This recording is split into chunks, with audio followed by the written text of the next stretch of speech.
Today on the show, we're reintroduced to a familiar face. We perform some impromptu surgery, and we hear music for the first time.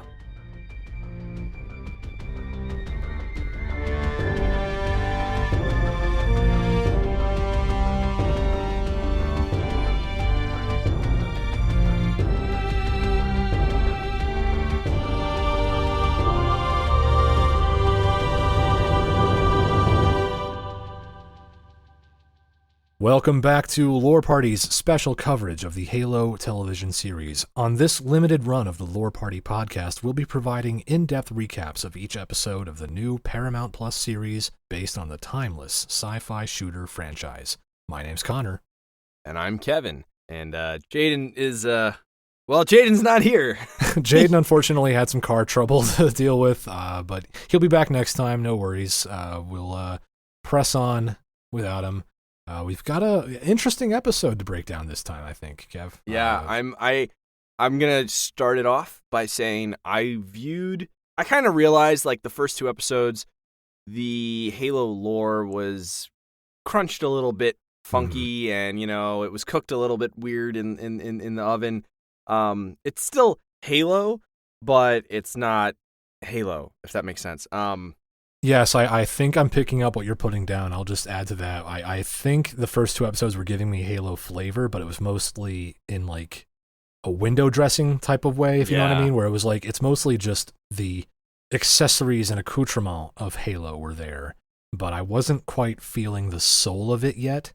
And this episode was a pleasant surprise because I feel like I was starting to get a little bit more of that Halo soul, if that makes sense. On this one. Totally. For me, the way my brain thought about it was it's almost like if you ever heard of the uncanny valley, where like something looks human but just quite isn't, and it really makes you kind of feel weird and awkward about whatever it is, skinwalkers and all that shit. Right. That's kind of how I felt about this series so far. It's Halo, but it's not, but it is. Yeah, not quite there, but almost. I get you. Absolutely. Yeah. So the way I wanted to start looking at these episodes in my own head is more through like a storytelling cinematic way, like that kind of perspective, knowing that it's going to have Halo characters and lore sprinkled on top. Like it's still a cake, but it's an ice cream cake. It's not a regular funfetti cake. Right. That's kind of how I'm looking at it. So let's get into that recap because I have a lot more feelings about this whole episode as a whole, and that kind of shaped my newer feelings, I guess you could say, about the first two episodes. We're hitting an interesting stride in the season now with episode 3, Emergence. How did episode 3 break down, Kevin? Well, what happened? What did we see? Yeah, so once again, we start with like this flashback into a very depressing UNSC UEG plant called Oban, which kind of appears to be like this gigantic junkyard landfill planet. Junk planet. I think like the little garbage monster in Star Wars would just be like going nuts. Oh, absolutely. So basically, we see all these inhabitants. They're all human. And it looks like they're forced to labor around the clock, like all day long. Like they are going to be going through trash all day long. That's their job. That's their existence. You are the trash person. Yeah. And so we see a young Maki, right? It's Maki, right? Is that the pronunciation? I think Maki, one of those. So we see them spending some time hiding in like a makeshift tent from guards, and they're reading a storybook. They're with a little boy, and they get their first kiss, and they're talking about what it means to kiss somebody, and what is they're kind of like little kids just being kids, trying to have but on a junk on a junk planet where they are child laborers, and they're trying to have like much a moment of innocence and peace with themselves, and hiding from guards because it's literally if you're not working you get beaten, pretty much kind of situation. And so the two kids get seen by the guards that they're just like not working and all that. And so they start running away. And one of the guards kills the little boy in front of them. Literally just beats the kid up. And as soon as that happens, a whole bunch of elites show up. and we get the subtitles say that they're looking for like the sacred artifacts. And they're, everybody's like running around. And they're kind of almost ignoring the humans, and they're just running around with the staff looking for this artifact. Right? Yeah. Yeah. Yeah. Yeah, and so eventually they end up with the staff pointed directly at Maki. And then one of the elites is like, it's behind this, this creature or whatever. And then the one elite looks at Maki and is like, no. Yeah. That's the artifact that we're here for. Yeah. And then I know we have this little... Something I noticed at least. Yeah, like... before the elites realize that Maki herself is the artifact they're looking for, and they take her with them, before that happens, she's getting just zapped by guards. Like, they're just burning her with these, like, stun... That's not the funny part, guys. I don't mean it doesn't get funny part. That's not funny at all, but just to be clear. She's getting just zapped with this, like, stun prod thing, and it's literally just burning her and, leaving a scar. And, I'm just drawing conclusions here. I'm guessing that's what caused the scars we saw in the last episode. Remember, we noticed when in the last episode she takes her robes off, there's very prominent scarring on her back. And so it's just kind of like, we're getting the sense that Maki was victimized by other people. And in her mind, it's almost like the Covenant rescued her from a human planet, even though they think she's a Forerunner artifact. Yep. So... But the funny part is the guard then turns to the elite and thinks he's going to fight the elite, and the elite literally just boop, and the guy just goes fucking flying. And I was like, yes. I thought that was hilarious. The guy's a piece of shit. It was great. I loved seeing that is the funny part. So essentially Maki was rescued from this garbage planet, and it's a human planet, and so, human garbage planet. That's what it is. And so... we flash forward, we see Maki, and they're preparing to track down the magical artifact, presumably by infiltrating human space. And so then it cuts to Reach. We go back to Reach, and we see Miranda examining preliminary scans of the artifact retrieved from Madrigal by John, and is shocked to learn it's connected to some kind of weapon sought by the Covenant. And oh my God, really, surprise, surprise. So Parangoski asks her to lead on like an analysis team, which will work, quote, parallel to Halsey's team. Miranda responds enthusiastically, and Parangoski adds that she'll be kind of like, the less reliant on Halsey in the future and wants to work more. Yeah, it was kind of like, I get my own team and I'm going to study the same artifact that Halsey is. Like, she won't like that, or, Dr. Halsey's not going to like that. And remember, Miranda's talking about her mother here, her estranged mother. Like, that old kook is not going to enjoy the thought of me studying the same artifact that she is. And yeah, Parangoski has this very cold, kind of calculating look, like, oh, I wouldn't worry about Halsey. She won't be a factor for very... Yeah. If you remember, Parangoski and Halsey have a very contentious relationship, especially after last episode, where Halsey sort of got the Cortana thing approved over Parangoski's head. So Parangoski definitely has it out for Halsey at this point. She's kind of pitting Miranda against her own mother to that end. Just... Parangoski's pissed. Yes, okay, playing the Game of Thrones on this Absolutely. One. That's what Parangoski's doing. Absolutely. So after that, we cut to the quote, the Cortana project, and it is fully underway. Like, let's go, we're ready to do it. And we see the Halsey clone, and it's complete, and it has the consciousness of Halsey, a younger version of Halsey.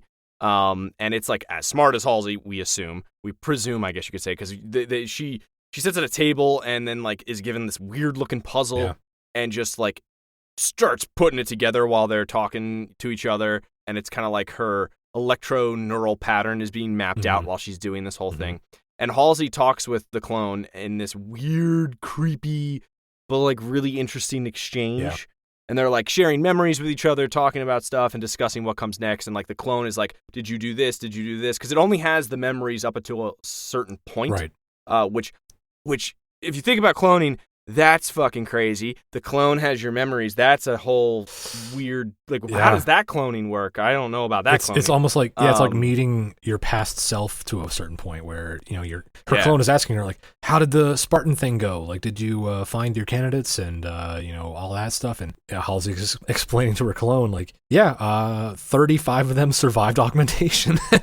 And the clone... And it's like, John's pretty cool. Oh, I like John. I know John. And it's like two old friends catching up, but it's literally just talking to a copy of yourself. It's really creepy. It was really weird, but it's fascinating very in a strange way too. Yeah. And so then the clone asks Halsey, like, what happens next, like, that made her comfortable with this kind of idea of sacrificing a human life to complete her, project thing. Like, it was weird because it was like the clone knew that this was not a good idea to begin with and was like toying with it in their mind as well, and was like, what made you actually go ahead with the sacrifice in human life? To me it was kind of like the clone understands on some certain level that it's going to die in order to make Cortana happen. Like, the clone knows that. It doesn't seem scared of that. It doesn't seem like, angry or any, it knows what's happening. But it's like she's asking her future self almost. She's asking Halsey, like, I have your brain, and I remember having doubts about this cloning process to make Cortana a reality. And I used to have those doubts, and I used to think it wasn't worth it. What changed your mind? And Halsey's only reply is the word progress. Like, she just at some point got over it and realized it was what she had to do, I guess. And that's so crazy too, because like, it's just, you're talking to the future of you essentially, and obviously, like, as a clone, like, you're talking to a future version of yourself that's gone through so many different experiences that you don't have right now, and that kind of stuff. I am so surprised that the clone didn't want to have any sort of self-preservation, but then again, it's Halsey, so it's like, if anything, the clone is like, well, I know I'm a clone, and so, like, anything for science. Like, it still has that stupid Halsey mentality of, like, fuck ethics. Like, it's almost like it has this attitude of, I'm not even really a person. I'm just spare, physiology and cells for you to use as a tool. Like, I'm just helping myself right now. Like, it's not even, it's so weird. It's kind of a mind bender. It's wild. And so then it cuts to, we see John, Master Cheeks. You'll get that reference in a bit. We'll see John, and he's taken to, like, a laboratory where Halsey kind of explains to him that he'll be given an AI companion to improve his capabilities and make him eligible to return to active duty. And he seems like crazy hesitant, but he does trust Halsey. And I will say, like, I don't know if he would act like this prior to touching the artifact, but, like, he's definitely starting to show, like, these not just combative nature episodes, if you will, but also, like, he starts showing, like, he's questioning authority, which is, like, not supposed to happen. Yeah. But he still trusts Halsey, and he wants to get back in the field. He's like, okay, enough. It's enough for me to agree to the procedure. And so then we cut to John. He's, like, on a table, and she, like, does this, presses some buttons or some shit, and, like, all of a sudden he, like, completely, like, just, like, turns off. That's, like, the only way, like, I can think about it. Like, it's like a robot just, like, turning off. Either he's disciplined enough to just shut himself down mentally, or he gets sedated or something, and, like, he's just strapped to this table where a needle just drills into the base of his skull and inserts this neural microchip or whatever into his brainstem, and then like simultaneously while that's happening, the clone is also being put on a table, and a needle is slowly going into her eye, and, like, basically lobotomizing her kind of, and her mind is then just basically uploaded to the chip in John's brainstem, and it's this really wild, really kind of borderline body horror scene where all that's going down, and eventually the clone is then dissolved in acid. Like, it's like her purpose is served, like she's discarded, gone. It's really weird. Look, first off, the creepy lab assistant guy. Yeah, that guy. That guy. So, like, the clone goes, is it going to hurt? Am I going to feel pain? And he just, like, looks at her and is just like, Yes. Like, he's like happy about it. And not I'm even like, not even like I'm afraid so, or only a little. Like he doesn't try to comfort her at all. He's like, no. And then he's like happy about it. Yeah, and it gets even creepier. He like gets close to her face, like you have such a beautiful brain or a beautiful mind or something like that. And yeah, this guy's name is Aiden, and he's Halsey's assistant. And I just want to say, Catherine, Dr. Halsey, you need to take a second look at this dude because he is giving me red some flags everywhere, troubling vibes to say the least. Yeah, and look, I've had LASIK, so like eye stuff doesn't bother me as much anymore. Right. But watching that, like that was hard. Lobotomies still freak me out. Yeah. So I saw this and I was like, what the fuck? Those are tough. And so like doing it to his brainstem too, like you could see that all of a sudden John felt it a little bit, and like you saw that. But anyway, so yeah, it was just a freaky scene. It was very graphic, not gory, but like graphic scene. There wasn't a ton of blood or gore. It was just graphic, I guess. It was very weird, unsettling. I will point out, I think it's important. You mentioned this, but my big takeaway from the scene was John's main motivation is returning to combat. Mm-hmm. He doesn't care if an AI companion will make him better necessarily. That's like secondary to him. It seems like all he really cares about is just getting back to the field. And Halsey kind of, I think, knows that, and that's how she sells him on it. Like, this is the only way you'll get back to the battlefield where you are so desperately needed. And that's like pulling his strings. Like, she's playing him like a fiddle, and he goes, okay, cool, let's do it. Like, that's fine. That's all I care about. And I think, to your point, I think that's a good point, that prior to the artifact and his contact with it, he wouldn't have even raised an eyebrow to this. It literally would have been, 117, your orders are to have this chip in your brain. And he would, okay, sure. Like, yes, ma'am. Like, let's do it. Yeah. But yeah, now that he's... Mommy knows best. Right, exactly. But yeah, now that he's had some independent thoughts, he'll question it a little bit. But yeah, no, that was a very weird scene in a lot of ways. It's almost like the independent thoughts process is a virus that is spreading in Halsey's view, and so she's putting in a program. That's kind of, if you want to take it like big. that. Yeah, that's a good way to put it. So then we see Cortana. Basically, Halsey puts this chip in his brainstem and then like activates the actual Cortana AI to go into the chip, and then says like Cortana, and so Cortana shows up and is booted up and materializes for the first time, greeting Halsey cheerily and obviously like ready to get to work. And she's aware of her primary like directive, which is to literally directly interface with and take control of John, essentially making him the perfect soldier, free of any distractions, human error, whatever. Like, she essentially will become John almost to a degree. Take over his body, yeah. Yep. And before he wakes up, Halsey explains that she'll be kind of helping John on more of like a second-hand basis just for the time being, which you're going to tell a computer program that has this one objective / directive, like, this is what you're going to do. You're made to do this. And you're going to say, hold off a second. I want you to just do that, but like, not really. And they're like, wait, what? And Cortana is like kind of pissed, like right off at the beginning. Yeah. She doesn't seem to comprehend, like, but that's all I exist to do. That's literally the only reason I exist. And that's kind of clashing with her eager to help sort of personality. It's like, but do you not understand what I'm capable of? I can do anything you want me to, and you're just going to have me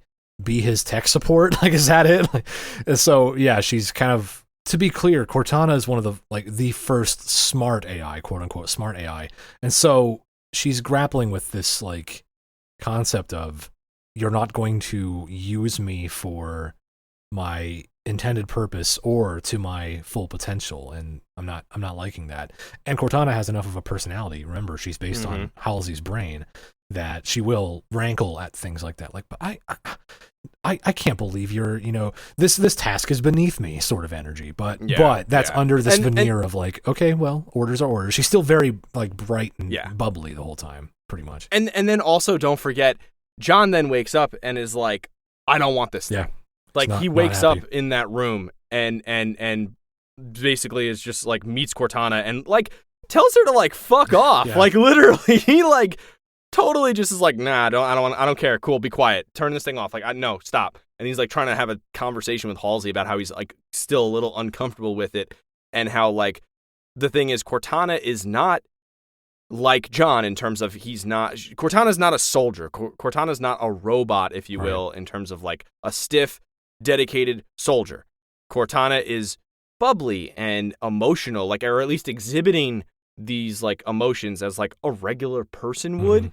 And so it makes John even more uneasy because now he's like having to deal with, a person kind of, you know what I mean? And then also, by the way, Jen Taylor comes back to voice Cortana, which is really freaking cool. That was awesome. I will say that was awesome. I like that. I'll have more to say on that later, but that was big. That was cool. Yeah.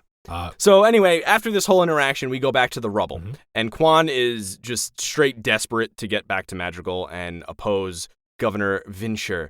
But then Soren is like, "What are you doing?" and refuses to break his promise to John.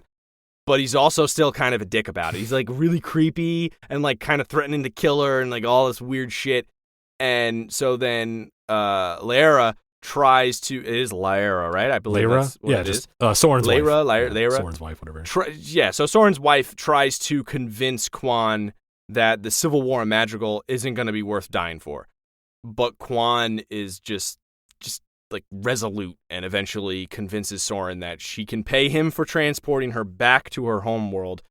And it's really a weird interaction because Soren is like, again, he's kind of creepy on it, and Soren's just kind of like, I don't really want to do this, not just because I don't want to, break John's promise, but he just doesn't feel comfortable leaving. He does this thing she's kind of fucking with his ship to try to like she's trying to like hijack one of his space ships, one of his like favorite ships. And he said like, I could kill you for trying to take my favorite ship. He's like super threatening and aggressive, and then when he agrees to take her, he like says that even if she fails, he'll still get paid no matter what because he doesn't care. He'll turn he'll take the, like, he's just like not. She still has a bounty on her head from the UNSC, so he'll cash in either way. He's making it clear to her, you're just money to me. I'm not your friend. So it's a strange dynamic, but it's a very weird dynamic. At the end, she does get him to give her a ride off the rubble, though. It still works in her favor, but Soren's not very chill about it.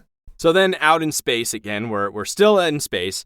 We go to a scene with the UNSC warship on patrol, and they notice a Covenant Corvette like drift out of slip space and seemingly like looks abandoned and defenseless. And there's like nothing. They don't see like life signs. They're trying to find stuff. They can't really find anything. It's just sitting there right in front of them. And Maki is kind of in the guise of a terrified human, captive, and goes on the radio and then convinces the UNSC personnel to bring her aboard, where she unleashes a swarm of I don't even remember how to pronounce it. It's like Lekgolo, I think. Just Lekgolo, right? Yeah. Hunters. Worms, yeah. So you see when they are on the ship, the Corvette, they have the radio and they're like, "Oh, save me!" And it's the radio that they had when they were on that like shitty junk planet. Back on Open. And then you see these like worms go around and like it looks, you could see a hunter, and then all of a sudden the hunter just like kind of like starts moving and like getting smaller, and it's like, what the fuck's going on? And so then the doors open and Maki walks out and everybody has got guns to them and they like get on the floor and all this, it's like a whole like thing, and then Maki gets greeted by the captain, presumably the captain of the ship, and then all of a sudden, these little baby worms just show up everywhere. I have never seen the hunters used so brilliantly in combat. That was okay. Look, whatever, really cool. Man. That was fucking cool to see those. That was one of those things where I'm like, that's a hunter, and we talk about how hunters are made of like multiple different organisms in tandem together, but we just see these giant brute thingies like running around. This was cool. That was so awesome to me, and I loved how inventive it was, and it was so cool for like, fans of the games. Obviously you'll recognize the hunters in their typical form, which is these hulking two-legged monstrosities and covered in like armor that's basically like as strong as starship plating. Like they're basically made out of like the same metal the Covenant make their ships out of, and like they have those giant shields and fuel rod cannons, and they're just a terrifying enemy to fight. But I think if you're familiar with the lore at all behind the games, you'll know that like those things are just sentient worm colonies, basically. Like they're each individual hunter is just a colony of orange wriggling little worm-like things, and they usually fight in pairs because they're like sister colonies. It's like another deep lore thing. But yeah, this was like a chance to let's show the fans of the games who know what hunters are, but let's show them something new where the worms leave that armor suit and become this swarm that just crawls over walls and ceilings and the floors and just gross, overwhelms all these Marines and naval crewmen, and just it was amazing. I was like blown away by that scene. Yeah, it was so cool. I mean, you think the lobotomy stuff was gross? This was even worse. This was creepy as hell. Yeah. Like, I don't know if anybody's seen like any of those movies like Swarm or anything like that, but like it reminded me of King Kong with like the giant worm. Oh God, you're part. Right. Like yeah. It freaked me out and I hated it, but I also was like I couldn't stop watching it. Yeah. And so anyway, yeah. So Maki gets to the bridge and is trying to kind of get more information on like Master Chief and like what's going on and like see if they can find another artifact and basically just find everything. Mm-hmm. And then the Cole protocol is initiated just last minute, denying Maki access to any direct intel on the whereabouts of like any of the artifacts or the UNSC headquarters or anything about it. Yeah. And they just seemingly just say, all right, fuck it. And then they return to High Charity empty-handed and just leave this empty ship. Like, it's just literally just an empty ship, just dead just full of, in the full water, of bodies. figuratively. Yeah, I thought that was one. That's when I saw that scene. I was like, okay, that was good. Yeah, let's keep. For going. me, at that scene, I was like, okay, automatically, this episode's a winner to me. It was just like it showed me something really cool, and that was fun. I do want to circle back to the Cole Protocol a little later in my thoughts. But yeah, that whole scene was pretty cool. Yeah. And then we go back and we see John, who's kind of begrudgingly, sitting there at the thought of like a babysitter living in his head. But of course, he, it's Master Chief. He's going to press on. And he goes into this room with the artifact, and Halsey, it's kind of like a blast mirror, laboratory, door, window. Observation room. Yeah. It's just the artifact and John. And so John activates the keystone, is now what it's called, and he's just holding it, and under Halsey's supervision and everything, and they're monitoring everything that's going on with him. And then once again, John starts seeing all these vivid memories, but the visions stop as soon as Halsey says, okay, Cortana, take control, and it just like literally just turns off. And his body and everything, like he obviously looks uncomfortable afterward, because, he just had his body taken control of. So he kind of notices that and doesn't really feel great about it. And so then Halsey's like, we're fine for now. We'll get back to it. Don't worry. I'm going to have you go back to the barracks. So John is then walking back to the barracks to reunite with Silver Team. And as he's walking, he like walks by all the Marines and all these humans, if you will. I'll call them humans because he's technically not, right? He walks back and is just observing everybody and sees everybody playing, games, and they're gambling and they're just shooting the shit and like just being, people. And he is walking very robotic. His stature, everything, he's walking very robotic. Yeah. And everybody's, you can see there's a stark difference between how he's walking and how even the people following him who are marching they are walking differently too. So you can tell there's a difference there, and then everybody notices him, and they kind of just like, they stop what they're doing, and like, oh, hi, and like people are smiling. That's the other thing. Like everybody was smiling a lot, and he has like a deadpan face. I wanted to point out really quick about the Keystone thing. Like one of the main goals, if we remember, of the Cortana thing was that they thought like she'd have the processing capability to really directly analyze the artifact and get some hard data on it. It was kind of like, yeah, John will touch it, and then Cortana will just take over and we'll get all the information we could ever want out of it. That was the idea. But yeah, this was kind of a dead end for that thought process because there's no visions unless John's in control. So it was kind of like a setback there scientifically. But yeah, then it's like, yeah, go hang out at the barracks and we'll try again later. Yeah. So when he gets to the barracks, he meets up with Silver Team, and all of them kind of subtly, passively, and as you have brilliantly written in true Spartan fashion, express their support for Chief, and then they kind of make it clear that he has their trust. They're very subtle and passive about it. Like they don't have like this, gushy, like, I'm so glad you're back, John. It's so great to see you again. Are you okay? Do you want to talk about it? Like, none of that. They're Spartans. They don't do shit like that. They just look them in the eye and they say, we trust you. We're with you. Like, just like tight nods at each other. Like, it's very unspoken, tight-knit stuff. It's very cool. And so then Master Chief starts to try to like brief them on what's been going on with him. So, because obviously they're a team, they should know a little bit about what's going on, especially about Cortana. But before he could even say anything, Cortana just appears and says, "Hi, everybody. Like, I'm Cortana. What's going on?" And introduces herself. And John is like, "What the fuck? Like, get out of here." And he like basically swiftly dismisses her. And he's really annoyed by her presence, and then she's really annoyed by him doing that, and like she's kind of embarrassed too, which is like she's like being the little sister, and he's the big brother. Like, get out of here! You're so annoying, God. Yeah, and she's like it's so funny too, because what does she do? Goes right to mom and like just starts going to Halsey like, he was mean to me. It's like that's kind of what happened. John won't let me play with him and his friends. Yeah, but literally. And so like obviously like he turns and he's like, "Yeah, so there's that." And like the rest of the team just looks at him and they're like, "What the fuck?" Like they're actually concerned because they're just like, "Oh no, this is different. We need to know what's going on."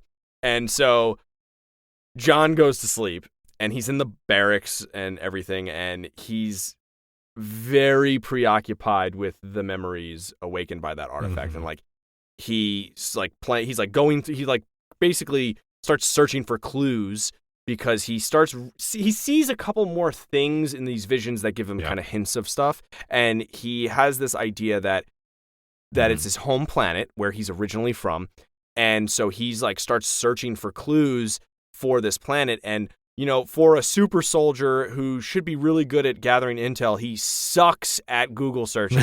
And like literally this dude sucks. He's getting nothing. And Cortana's like, "Hey, maybe I could help you do this." Have you tried keywords?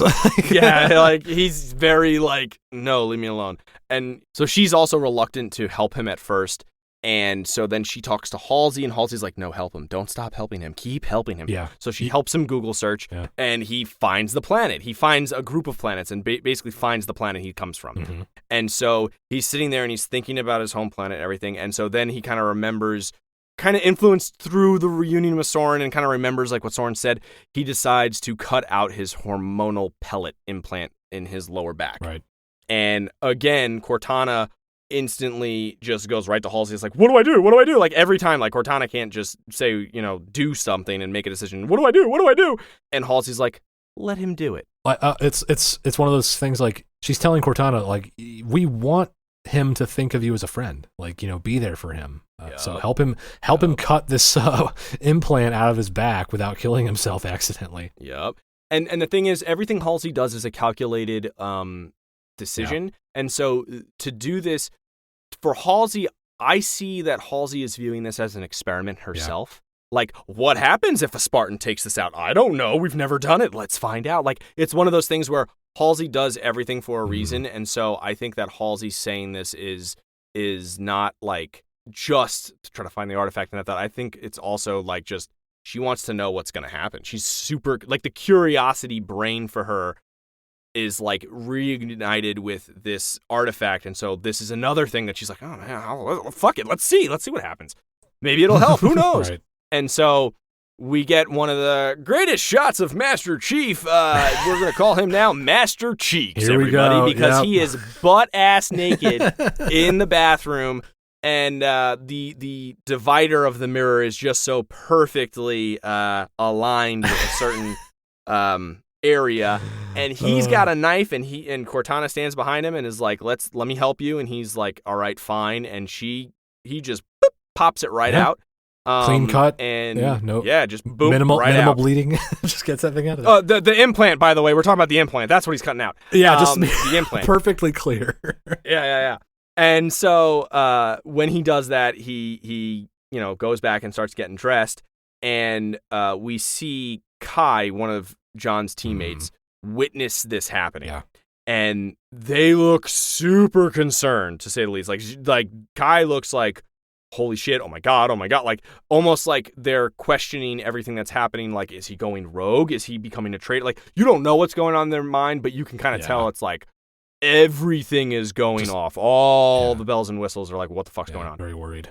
And so then we see Master Chief put on he doesn't put on necessarily the same outfit. He has this suit that the armor goes on. It's like an undersuit, and the black. Yeah, it's like the black undersuit.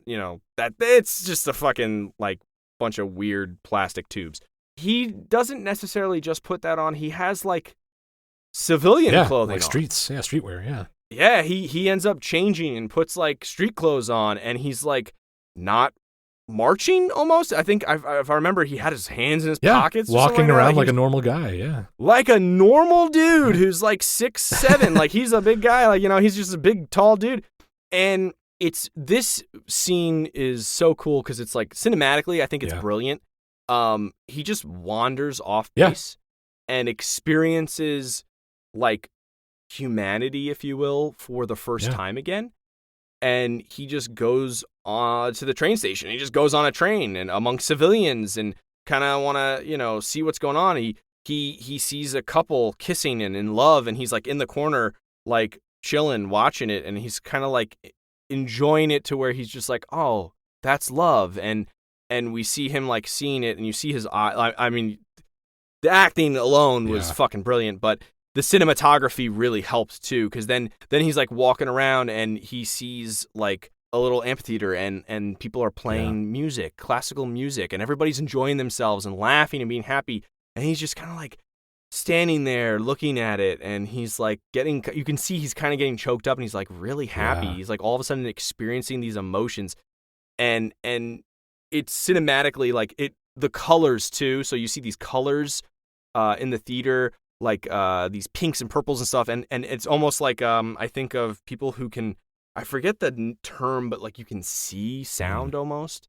It's when your senses are mixed. I forgot the term for it, but he has this almost, if you will. It cinematically they show that, and it's really cool to see him experience this. And it's like really cool that music is something that he's experiencing, and that really takes a hold of him. We're literally watching it happen on his face as he's experiencing truly not he's probably heard music before, but he's truly experiencing it, likely for the first time since he was a child, like for the first time he can even remember. So it's a big moment where like music makes people feel things generally, and he has been cut off from that human experience for the majority of his life, and that's all washing over him in one moment.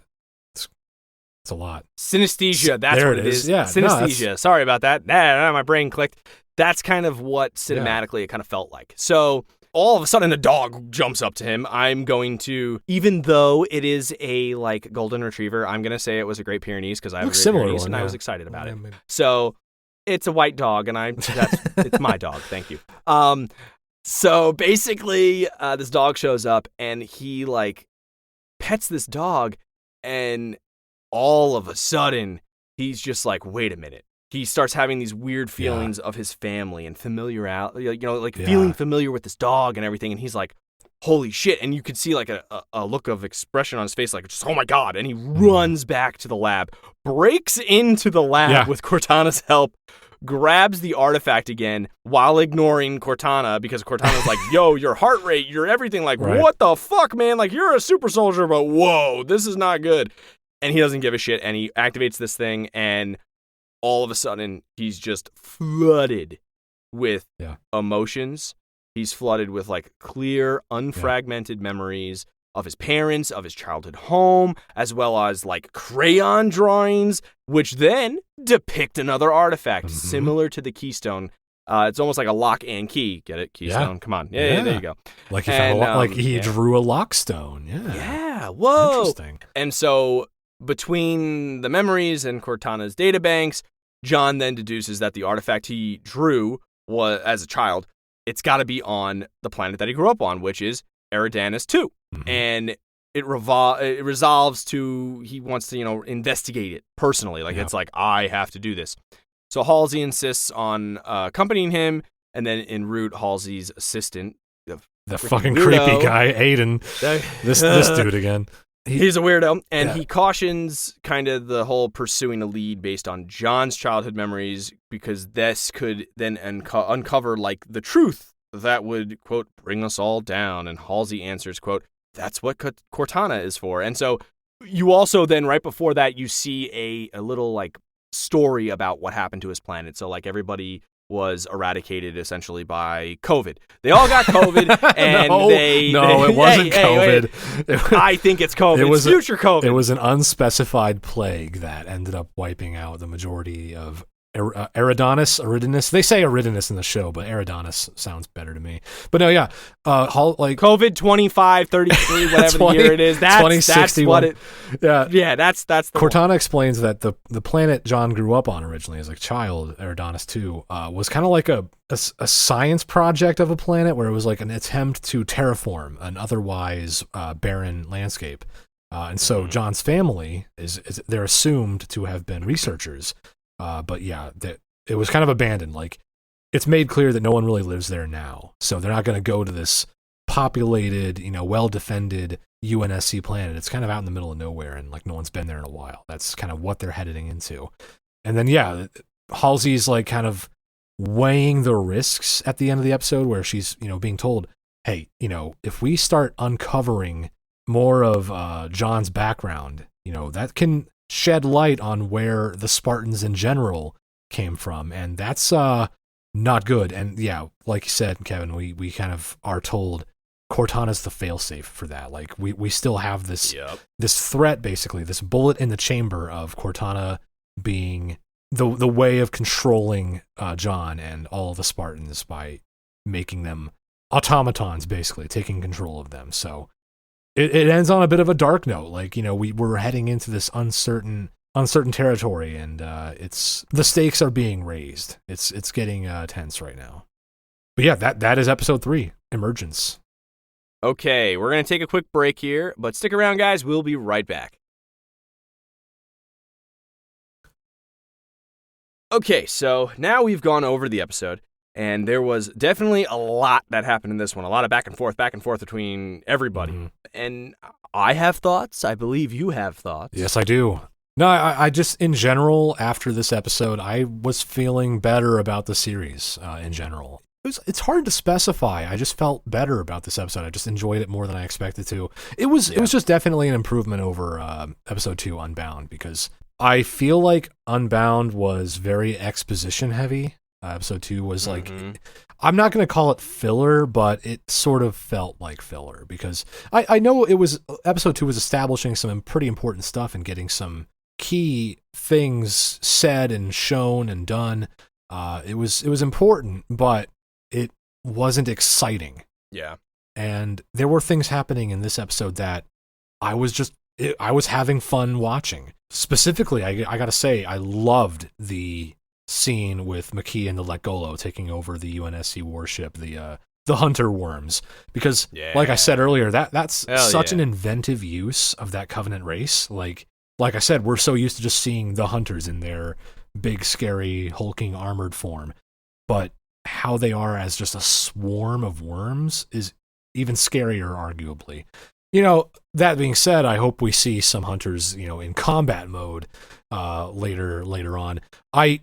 My cynical side is kind of thinking maybe it was easier for them to animate a swarm than it was to animate like standing hunters with giant guns. Yeah, maybe. Maybe it was a cost-saving measure, but even if it was still pretty cool and well done and fun to watch. So it raised the stakes, and it injected some much-needed tension and action into this episode. So I enjoyed that a lot. Yeah. The other thing I liked about this was, and it was also something I was kind of hesitant about at first. I wasn't sure it would be good. I wasn't sure it would be pulled off well. But Cortana's introduction I'll say it was oddly comforting to me. It was like a reassuring and familiar presence coming back, if that makes sense. And it was fun watching Chief sort of bristle at her presence. It was kind of like fun to watch him be annoyed because, like, again, we're not used to seeing a lot of emotion from him, and he's sort of starting to show more outward expression. And that range of, he's not just having like freakouts and, mental breakdowns at a crazy guy on the rubble screaming, "What am I?" He's also, just being annoyed and dismissing Cortana and like having, human reactions to her. So yeah, I mean, he's seen a blue lady appear in front of him. Like, that's not, maybe he is going crazy. I don't know. Yeah, looks like his mom. What the fuck? Like, maybe he is going a little. Woo-hoo. Yeah, if that doesn't give you mommy issues, I don't know what will. Like a glowing blue younger version of the woman who raised you, basically showing up, and you can't get rid of her. She's always there. That's yeah. She's always there. What would Freud say about that, honestly? But but no, it's cool because in the established lore, like in the books, Chief and Cortana were pretty much fast friends. Like immediately, they got along pretty much instantly when they were first introduced. There was very little tension in their relationship in the books and in the games. Like the games really get across like they're best friends for life, and they've always kind of been that way. For this version of John, though, like the first 2 episodes of the show kind of established a new John. And for this version of John, it kind of makes sense that he'd be unhappy to have a distraction like her around. Like he sees her as a distraction at this point. But even with this 3rd episode having them have their first interactions with each other, I'm already seeing this potential for their kind of contentious relationship to grow into a partnership based on begrudging respect, and then eventually a friendship. It's layered. Like there's a lot happening here where John's annoyed with her. It's fun to watch them, have a bickering kind of standoffish relationship at first, but I'm already seeing this potential for growth where they can become more. So I like that. I like that a lot. Finally, I'll just say like my last observation that I was very happy with was the Cole Protocol. We mentioned that earlier. When McKee takes over the UNSC ship with the hunter worms, you hear over the like computer voice on the bridge that the Cole Protocol has been initiated. Now, for those of you not familiar with the books, if you just heard that line on the show, maybe you're just watching the show and you're not, a Halo fanatic like us, and if you heard that and wondered, what was the Cole Protocol? For your information, the Cole Protocol was something in the books that basically it was a naval security measure implemented by an admiral named Admiral Preston Cole. And the Cole Protocol was, if you are in immediate danger of being captured by the Covenant, or your ship is in danger of being captured by the Covenant, you must expunge all navigational data from your computer. Makes sense. Like, you can't give the Covenant any clues as to where our main bases are, where planet Earth is. It's denying access to the enemy to invade UNSC space even further than they already have.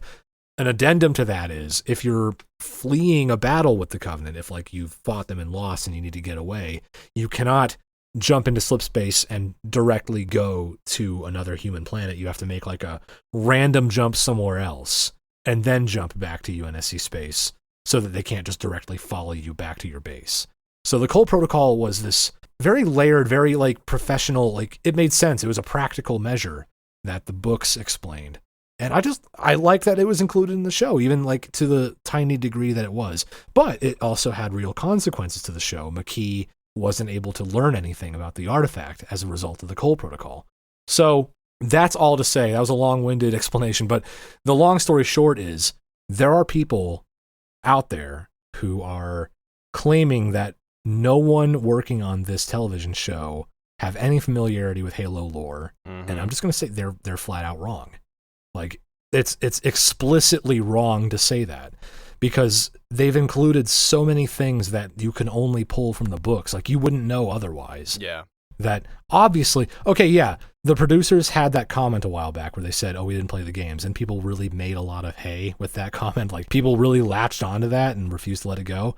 But what I'm saying is, someone in the room, like someone having something to do with production of this show, obviously is familiar with the lore to some degree. They're not using all of it. It's not all being implemented. It's not all being used in like the best way possible, but it's still there. Like, it's all a lot of it's making its way through. So I don't know.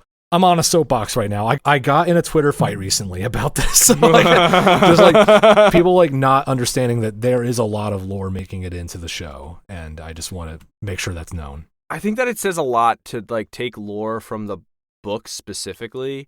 Yeah. Like, yeah, we have the games, but like you really got to do some research to like read the books and do Yeah. that. Like they clearly have somebody who's invested in the writing room. Like Right. it's not like, you know what I mean? Like there's definitely somebody there who's invested in this universe, Right. to some degree, enough to not just play a game or whatever, but read the book. Yeah. You know? Yeah.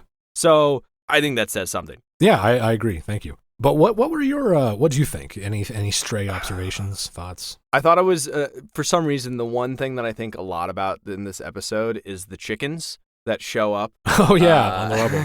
Yeah. So yeah, like on rubble, like there's like a shipment of chickens. I think they said it was fresh from Earth, and Soren is like looking at them and is like talking to like the people who originally like moved the forklift or whatever in front of Master Chief.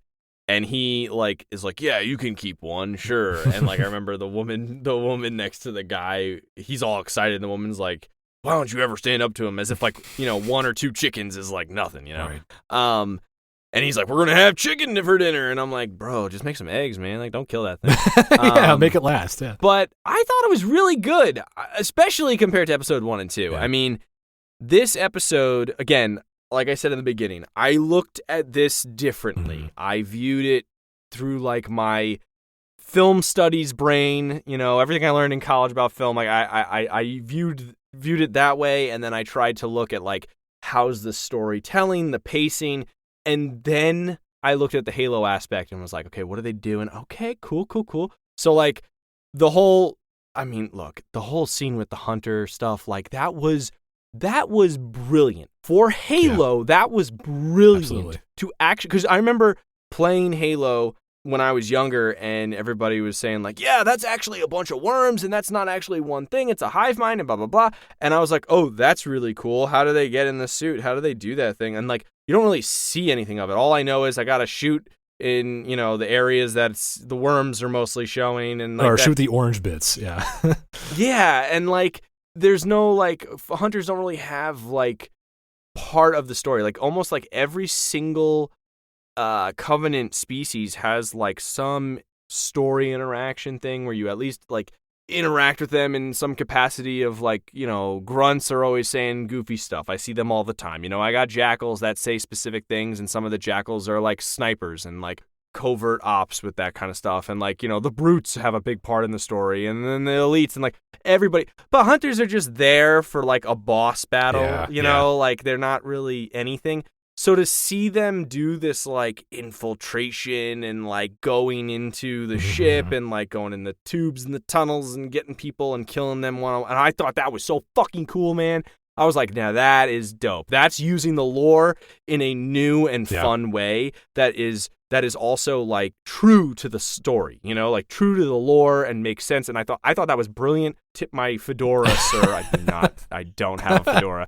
Please don't. No. You tip your metaphorical fedora. Yeah. I get it. Yeah, sure. Like, I think it was cool. The rubble stuff, honestly, I get bored of like that stuff. Like, I'm like, whatever. Yeah. I'm glad it was quick, at least. They didn't spend a ton of time I was there. pretty happy that it was like 1-2 thing, whatever. Yeah. The lobotomy shit freaks me the hell out. Yeah. I thought it was so cool, though. Like, how, you know, we saw Cortana being created, and like, it was also kind of pretty close to the lore. Like, it's made from Halsey's brain and all this. Like they were just like, here's how we are going to present how Cortana was made. Cortana's still made from Halsey's DNA, Halsey's brain, all this stuff. And I was like, you know what? This is cool. I will watch this and I will say, I will accept this as the origin of Cortana. Sure, you know? I thought it was good. I thought, you know, having the voice of Cortana was like awesome. It was so cool. Welcome back, Queen. We missed you. That was cool. I thought, you know, the relationship with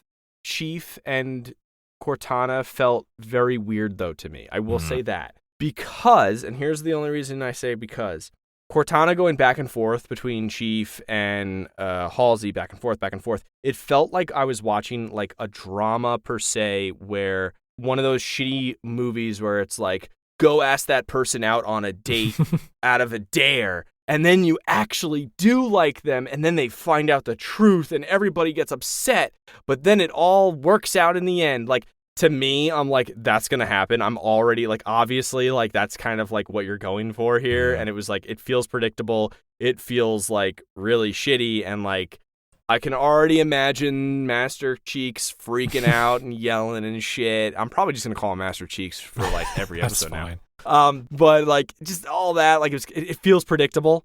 So that part of me is kind of like, nah, all right, whatever. But I would have to say, my favorite part of the entire episode, and obviously I gushed on it when we were talking about, the synopsis, was when he's like human again. Yeah. Like I thought that was done brilliantly. Yeah. Cinematically, it was, with what they gave me, they did a very good job. Mm-hmm. Again, like that, the music, I think music is one of the most human things that like make us stand out. And I loved the fact that they used music as a way for him to experience these emotions, and he's hearing for the first time, he's experiencing humanity for the first time. And that whole, like when I said like this, the synesthesia stuff, like it kind of is like he's seeing emotions, he's experiencing emotions, he has these senses again that he never had, figurative senses, whatever have you, emotions and that kind of stuff. He smells the air differently, he sees people interacting and loving each other differently. He sees colors differently. Everything is so more vibrant in that scene, and it felt like they were encapsulating and expressing humanity as this like loving thing. Like it's so great to be human. Like nobody's running around shooting people. Nobody, it's like you're not in a lab. You're not like you're just with people and you're just being a person. And I loved it. I thought that was, to me, when I saw that scene, I literally said out loud, I go, all right, that's the one. That's the scene. That's me. I like that. That's what I'm here for. So like the whole concept of like him becoming human again and finding his humanity. The story that they told us that was what they were going to do. I get it. Like, him taking his helmet off in the first episode, to show he's a human. I was like, okay. But he wasn't a human at that point. He was just showing that, like, hey, I'm in a human body, and now he's human again. And I thought, like, I'm here for the storytelling.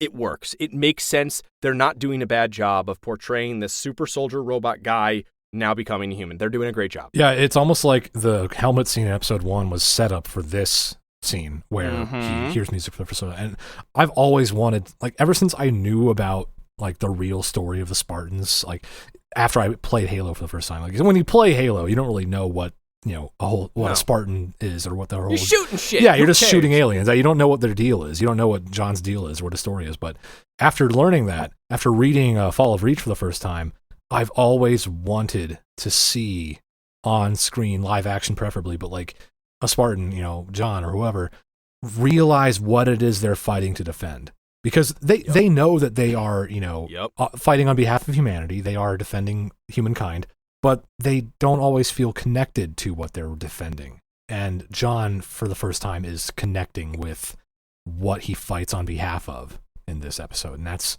beautiful and big and important. Yeah. And another takeaway, too, is that Cortana is with him the entire time, and she's experiencing these things with him. That's true.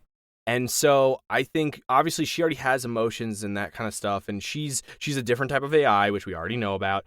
But I think she's experiencing humanity with him because she was just born. Yeah. Like she doesn't, I guess you could say she kind of has Halsey memory style stuff, but like she's her own person. She was just born. Literally right now, all she knows is a military base, the lab, and like that's it. She's now experiencing humanity with him. She's kind of quiet for most of it, but she is observing, obviously, as well. And so I think that is going to... I think that subtly plays a role in her, like, also understanding, like, the bigger picture. I did like, she's so helpful and cheerful and friendly that, like, she's even kind of reaching out toward John in this moment, like, are you... hearing, like, have you heard music before? Like, she's kind of like asking, is this new for you? And like, it's like she's being a friend right then, and being there for him. No, this whole thing was great. I think it changes it too because he's not alone. Yeah, like him alone, like that, he is alone, but he's not alone. And I think that that's part of the whole dynamic is like him experiencing this for the first time alone, but it's also like kind of like he's experiencing it with someone. And so he gets to share that with her, that experience with her. And I think that's going to, that's cool. That helps a friendship, I think for our final thoughts here, just parting words, I'll just say that I do think that looking back on the first 3 episodes so far, episode 1, I felt like, again, was a pretty solid starting point. I think it came out pretty strong. Episode 2 was a bit of a dip, though. It was kind of it lagged a little bit. It just felt like a slowdown. And then it's ramping back up here. This series so far is a roller coaster. I'm hoping that they, keep up the good work next time. Also, it's unfortunate Jaden couldn't be here with us because I'm sure that he would really, we're gushing over this. We both like this episode. I'm sure he would have balanced it out because I don't think he liked this one. But we'll hopefully, see where he's at next time with episode 4. Anything else you'd like to say before we sign off here? I think Jaden would shit talk Master Cheeks like crazy. Like that scene, he probably would have hated that scene. I don't know. Who knows? I didn't ask him about it. I mean, I like it. I think here's the thing. It doesn't need to be actiony and all that like stuff for me to enjoy it. Like I've already played the games. I already know that story. I already know, I've seen so many shooting aliens. Like it's cool. I am fine with an engaging story. It doesn't have to be action all the time. And I think people who are expecting that, like, just go play the fucking game. Yeah. Like, who cares? Like, we're watching a TV show for the story. Hell, even I watch, like, Marvel stuff for the story. I don't expect it to be explosions and stuff all day long, but it doesn't have to be. I think episode 1, like, I'm going to be with you with that. I've said before, episode 1 was okay. It was a setting up story. I think episode 2 was also part of, like, an exposition kind of setting up the whole kind of thing. I think episode 2 was a little weak compared to episode 1. But this one, I think they knocked it out of the park. Yeah. And again, like, I'm not sitting here like, this show is going to be great, blah, blah, blah. Just this episode, especially compared to the first 2, they knocked it out of the park. I agree. There is definitely a disconnect with the show and the lore. There is definitely a little bit of a disconnect. A little bit, sometimes a lot of it. But I feel invested. But I also feel, like I said earlier, this almost strange, uncanny valley style feel when it comes to it being Halo. Yeah. And again, the uncanny valley is the only description I can think of to encompass the feeling. It's Halo, but it's not, but it is. I can understand that. I like it, though. I'm having fun, and I think that's what really matters. Am I enjoying it? Yeah, I'm enjoying it. So there you go. I can understand it not quite embodying Halo in all the way, maybe like part of the way. I don't really feel a disconnect so much as I'm just very, very, very aware that it's a new direction. And like that can feel like a disconnect to some people. It's kind of like everyone interprets it differently, but like I think we're all seeing the same thing, and the same thing is that they're using some things, they're not quite using other things, or they're using things that you're not in a way that you're not expecting them to, and that adds up to an experience that's like, I guess this is Halo, or at least it looks like it. And some moments feel very Halo, and some moments feel not that Halo. And so, it's gonna come off differently to everybody. And I definitely think, a lot of people are saying like it's not Halo, and a lot of the discussions I've seen have been that it's not the same as the games. Yeah. And I'm like, look, if I wanted the game's story, I would play the games. I'm not here for the game's story. I've already seen the game story thousands of times, guys. Like it's literally a TV show. You can't plug your controller into it and play this show. I'm sorry. It's a different thing. It's going to be different. Like that's just how it is. I think they are so far now with how the story has gone from 1, 2 to 3. It makes sense. I think the flow is now watching all 3, and I'll probably watch them again and then watch episode 4. I think the flow works pretty well. Well, that about wraps it up. We hope you enjoyed this episode, and if you did, please take a second to rate and review us on Apple Podcasts. It really helps us grow the show. And be sure to connect with us on Twitch, Instagram, and Twitter at @lore_party. Thanks for listening, and we'll catch you next time.